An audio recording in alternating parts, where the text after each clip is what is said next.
Okay, I'll be showing the simulation for activity 1 years. First, I extract all the components that I need. Resistors. We need 3 fixed resistors and a variable resistors. A battery source. Need a DC voltage source. And also NDC emitter. Okay, after extracting all the components, we arrange it properly. Okay, after arranging it properly, we connect the wire of every component.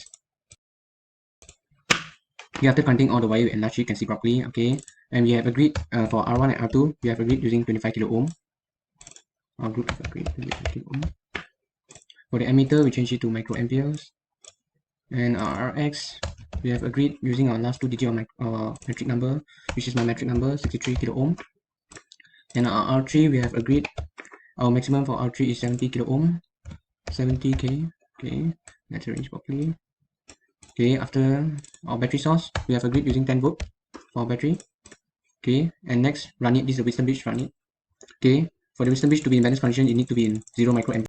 Okay, it shows that 90% of 70 kilo ohm, 90% of 70 kilo ohm for the R3, so that the emitter shows 0 microampere in balance condition. Yes, for simulation part, we need 3 resistors. 1, 2, yes, you have to arrange it with. Okay, we finish to connect. Okay, second, we need variable resistors. After that, we need battery source. Okay, then we need a DC emitter. Okay, then we put each value for every component. R1 equal 10 kilo ohm, R2 equal 2.2 kilo ohm, Rx 5.6 kilo ohm, R3 which 30 kilo ohm.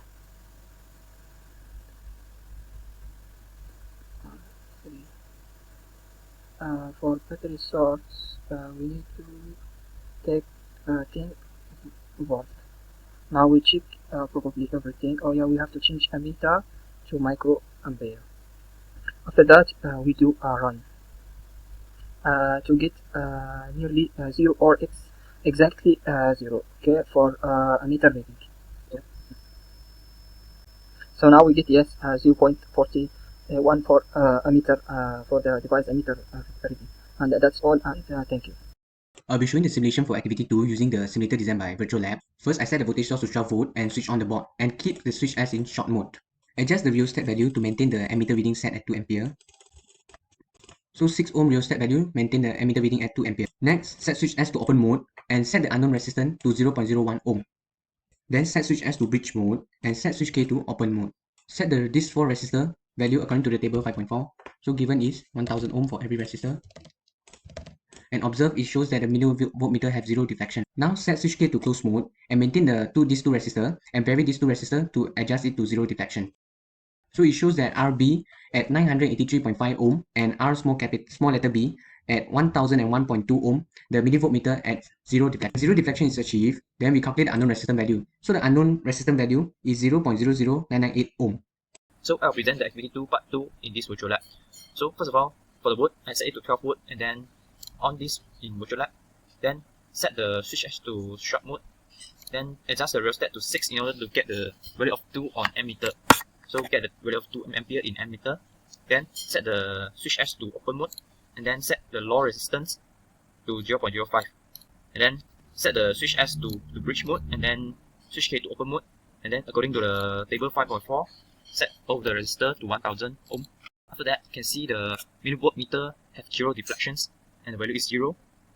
So we set the switch K to close mode and then we try to vary the resistors B to resistor B to get the 0 deflections on millivoltmeter. So for big capital,